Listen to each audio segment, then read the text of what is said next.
This week on Maker Update, a Star Trek themed alarm clock, oblique strategies, an animated gift display, a Viewmaster, a NeoPixel corset, and a blood glucose display. Hey, I'm Donald Bell and welcome back to another Adafruit edition of Maker Update.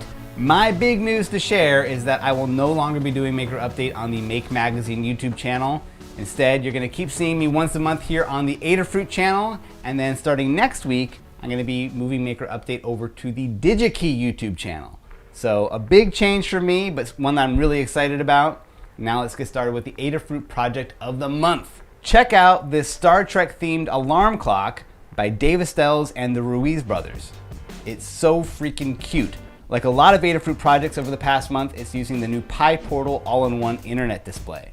To make it a practical alarm clock, they've added a small speaker, an arcade button snooze that can take some abuse, a barrel jack for plug-in power, and a rechargeable battery and power boost board as a backup power supply. The 3D printed enclosure fits together with little machine screws and provides a nice big snooze bar up front. On the back, you have a full-size USB port that you can use to charge up your phone.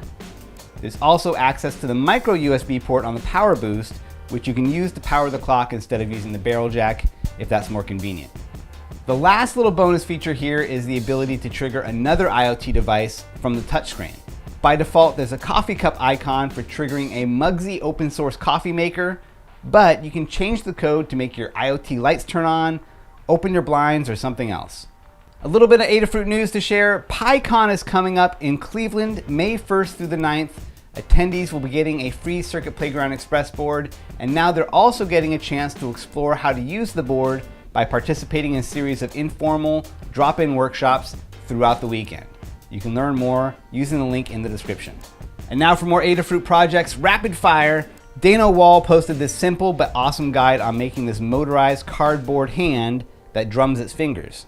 For the electronics, it's basically a Circuit Playground Express and a continuous rotation servo, but you can also make it portable with a battery pack.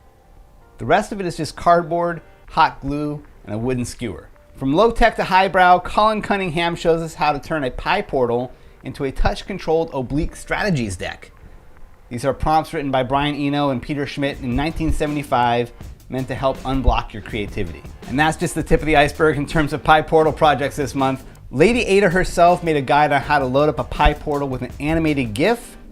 John Park shows how to use one as a weekly countdown clock or a single event countdown clock or a count up clock to mark a special occasion. John also has a project using a Pi Portal to display local air quality or the number of astronauts currently in space, which is one of my favorites, or the number of views and subscribers on a YouTube channel. Taking advantage of the JST connections on the back of the Pi Portal, Katni Rimbor shows how to use one as a color picker for 2 strips of NeoPixels. You can assign different colors to each one or sync them together to control both at once. And for something totally unexpected, the Ruiz brothers show how they turned a Pi Portal into a retro Viewmaster style portable photo viewer. You can load images directly to the board or use an SD card. The code is fairly straightforward. Really, it's the mechanical design that I love about this project, and of course the googly eyes.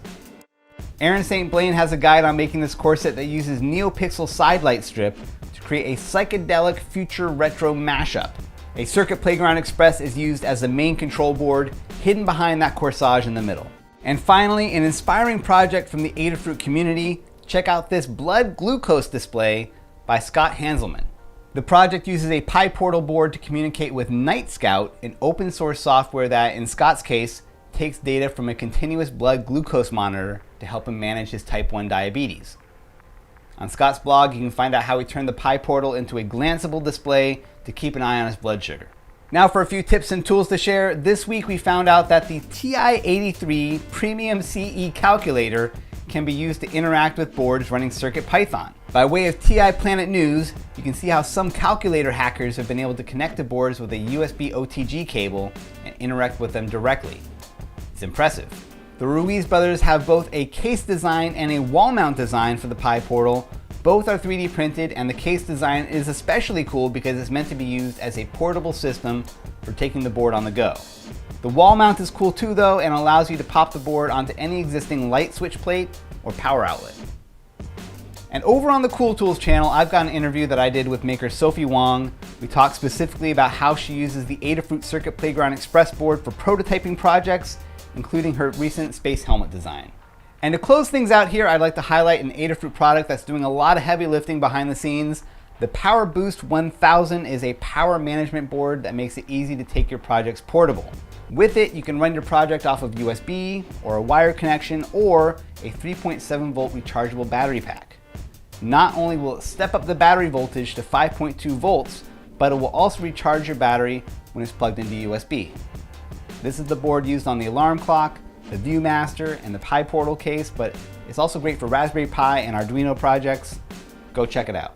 And that does it for this week's show. Be sure to subscribe, leave a thumbs up, or leave a comment. And remember that next week's Maker Update will not be going out on the Make Magazine YouTube channel.